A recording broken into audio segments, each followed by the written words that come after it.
সাওবান রাদিয়াল্লাহু তাআলা আনহু বলেন, রাসূল সাল্লাল্লাহু আলাইহি সাল্লাম বলেছেন, ইন্না আতাখাওয়াফু আলা উম্মতি, আমার উম্মতের উপরে আমি তিনটা বিষয়ে ভয় করি। আমার উম্মতের উপরে আমি তিনটা বিষয়ে ভয় করি। এক, আইম্মাতাম মুজিল্লিন, ভ্রান্ত হুজুর। হুজুর হবেন ভ্রান্ত, এটাই আমার ভয়। এটাই আমার ভয় যে হুজুর দিয়ে শিরক চালু হবে, শিরক। হুজুর দিয়ে বেদাত চালু হবে, হুজুর দিয়ে পাপ চালু হবে, এটাই আমার ভয়। হুজুরের ব্যাপারে আল্লাহর নবী যত কঠিন কথা বলেছেন, আর কোন পাপীর ব্যাপারে এত কঠিন কথা বলেছেন তা আমার জানা নেই। আল্লাহ নবী বলছেন, আমি কতগুলো লোককে দেখলাম যাদের ঠোঁট এবং জিহ্বাকে কেটে নেওয়া হচ্ছে। আমি বললাম, জিবরাইল, এরা কারা? তখন জিবরাইল আলাইহিস সালাম বলছেন, এরা আপনার উম্মতের বক্তা, যারা বক্তৃতা করে বেড়ায় তারা। পৃথিবীর কোন মানুষের, কোন পাপীর, সে যত বড়ই পাপ করুন না কেন, তার ঠোঁট জিহ্বা কেটে নেওয়া হবে না হুজুর ছাড়া, সে যত বড়ই পাপ করুন। আল্লাহ নবী বলছেন, দেখি একটা লোককে পাথর দিয়ে মাথা ফাটিয়ে দেওয়া হচ্ছে।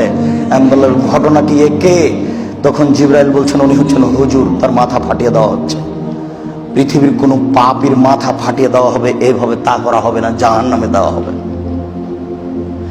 রাসূল সাল্লাল্লাহু আলাইহি সাল্লাম বলছেন যে যখন হুজুরকে জাহান্নামে দেওয়া হবে, তখন দেওয়ার সাথে সাথে ভুঁড়িটা বের হয়ে যাবে।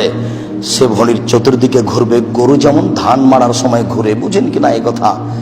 তো সব জাহান্নামী জমা হয়ে বলবো, হুজুর কি ব্যাপার, আপনি যে আমাদের ভালো কথা বলছিলেন আর মন্দ থেকে নিষেধ করছিলেন। তখন হুজুর বললেন, কি করি, আমি ভালো বলেছি, ভালো করিনি যে। আমি মন্দ নিষেধ করেছি, কিন্তু আমি যে নিজেই মন্দ করেছি।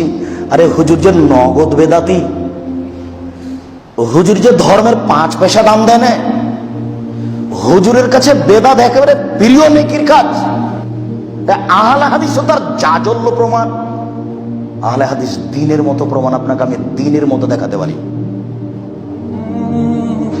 আমি বুঝতে পারি না কেন এটা। আবার কেউ কেউ বলছে যে অত কঠিন করে বলতে হবে কেন? কঠিন করে বললে ভাত হয়, ভাত বন্ধ হয় না। আমি আব্দুর রাজ্জাক খাকসার তার জাজল্য প্রমাণ। আমি 90 সাল থেকে মাঠে আছি, আজ পর্যন্ত আমাকে কোনোদিন দুর্বল করে কথা বলা লাগেনি। রুজিত হচ্ছে, রাস্তাতে তো পড়ে নেই। আপনারও হবে।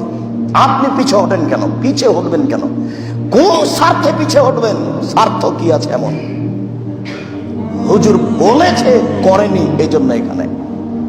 সম্মানিত মসজিদের মুসল্লি, আল্লাহ রাসূল বলছেন, আমার পরে কতগুলি হুজুর আসবে, ওদেরকে ওরা আমার সুন্নাতকে বাদ দিয়ে অন্য সুন্নাত চালু করে বলবে এটা নবীর সুন্নাত। এই কথাটাকে আপনি কি মনে করেন? হাদিস তো বুখারী মুসলিমের। আমার সুন্নাতকে বাদ দিয়ে আরেকটা চালু করে বলবে এটা রাসূলের সুন্নাত। যেমন আপনাদেরই ওই কবরস্থানে গিয়ে সবাই মিলে হাত তুলে দোয়া করা। এই মসজিদও অনেক বেদাত আছে, সব বন্ধ হয়ে যায়, এটাই চাচ্ছি। আব্দুর রাজ্জাক সাহেব, আমাদের কি কিছু বলতে চাইলেন? না, আমি বলতে চাচ্ছি না, তবে যা হচ্ছে তা ছেড়ে দেওয়ার জন্য আন্তরিকভাবে অনুরোধ করছি। আপনি ছেড়ে দিতে বাধ্য। কাউকে বলা লাগবে না, কে মানছে কে মানে এটা দেখা পড়ে। আল্লাহ রাসূল বলছেন, ওই আলেম, ওকে দেখতে লাগে মানুষ, ওর অন্তর হলো শয়তানের অন্তর। কলবু শয়তান ফি জিসমিন ইনসিন, ওকে দেখতে লাগে অন্তর, ওর অন্তর হলো, ওকে দেখতে লাগে মানুষ, ওর অন্তর হলো শয়তানের অন্তর। ওকে দেখতে লাগে মানুষ, ওর অন্তর হলো শয়তানের অন্তর। বুখারী মুসলিম।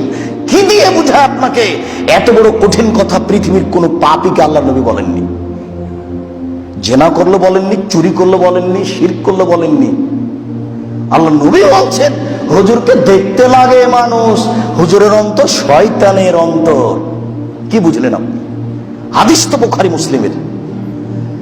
3 শ্রেণীর মানুষ দিয়ে জাহান্নাম চালু হবে উদ্বোধন।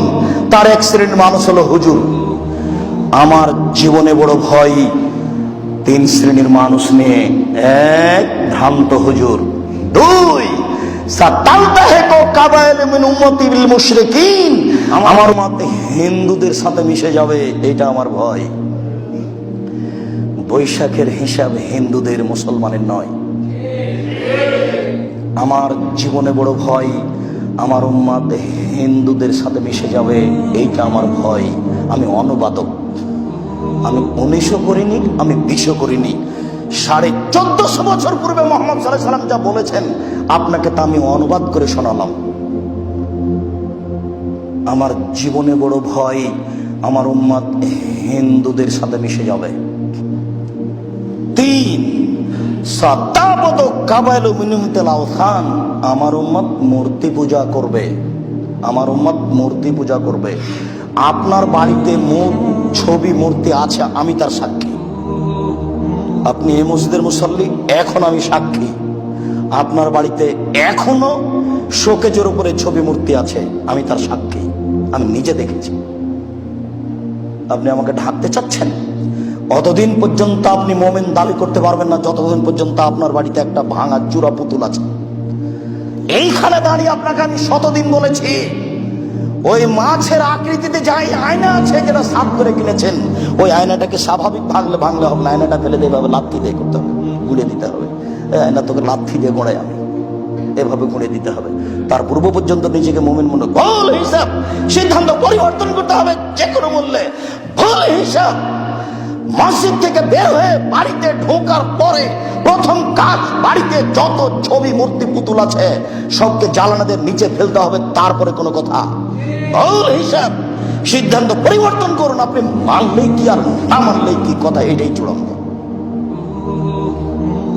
রাসূল সাল্লাল্লাহু আলাইহি ওয়াসাল্লাম বলেন, আমার জীবনে বড় ভয়, আমার উম্মত মূর্তি পূজা করবে।